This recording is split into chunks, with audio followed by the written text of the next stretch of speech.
Assalamualaikum warahmatullahi wabarakatuh.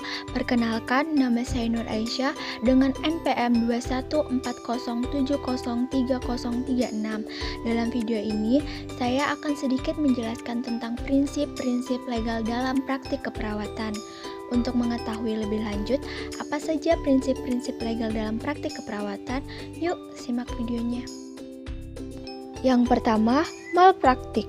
Malpraktik adalah kesalahan atau kelalaian yang dilakukan oleh tenaga kesehatan dalam melaksanakan profesinya yang tidak sesuai dengan standar profesi dan standar prosedur operasional.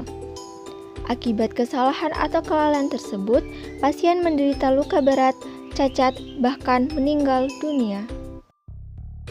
Tindakan apa saja yang termasuk malpraktik? Yang pertama, kesalahan diagnosa. Yang kedua, penyuapan. Yang ketiga, penyalahgunaan alat-alat kesehatan. Yang keempat, pemberian obat dosis yang salah. Yang kelima, salah pemberian obat kepada pasien. Yang keenam, alat-alat yang tidak memenuhi standar kesehatan atau tidak steril. Dan yang ketujuh adalah kesalahan prosedur operasi.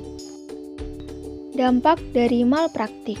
Yang pertama, merugikan pasien terutama pada fisiknya, bisa menimbulkan cacat yang permanen.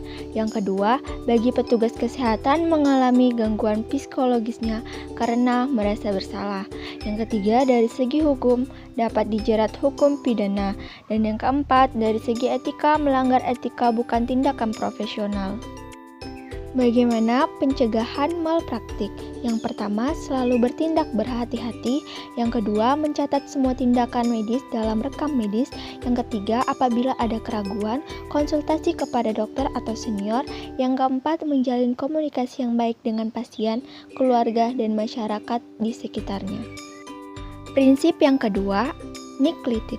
Neglekted adalah kelalaian individu dalam melakukan sesuatu yang sebenarnya dapat dilakukan atau melakukan sesuatu yang dihindari orang lain. Kelalaian bukanlah suatu kejahatan seorang dokter atau perawat. Dikatakan lalai jika ia bertindak tak acuh, tidak memperhatikan kepentingan orang lain, sebagaimana lazimnya, akan tetapi jika kelalaian itu telah mencapai suatu tingkatan tertentu, sehingga tidak memperdulikan jiwa orang lain, maka hal ini akan membawa akibat hukum, apalagi jika sampai merenggut nyawa, maka hal ini akan digolongkan sebagai kelalaian berat. Timbulnya kelalaian dapat dilihat dari beberapa hal.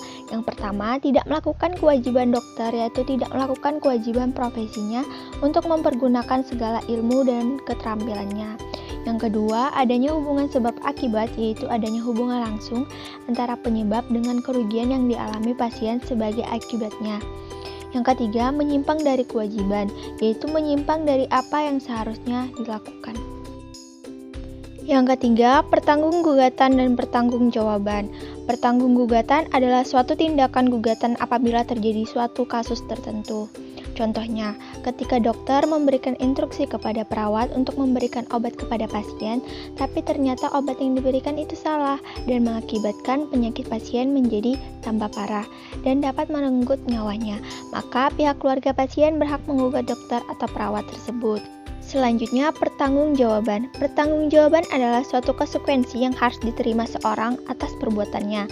Contohnya, jika ada kesalahan atau kelalaian yang dilakukan oleh dokter dan pihak keluarga pasien, maka dokter akan bertanggung jawab atas tidak terima karena kondisi semakin parah atas kesalahan atau kelalaian tersebut. Baiklah, hanya itu yang dapat saya sampaikan mengenai prinsip-prinsip legal dalam praktik keperawatan. Sekian dan terima kasih. Wassalamualaikum warahmatullahi wabarakatuh.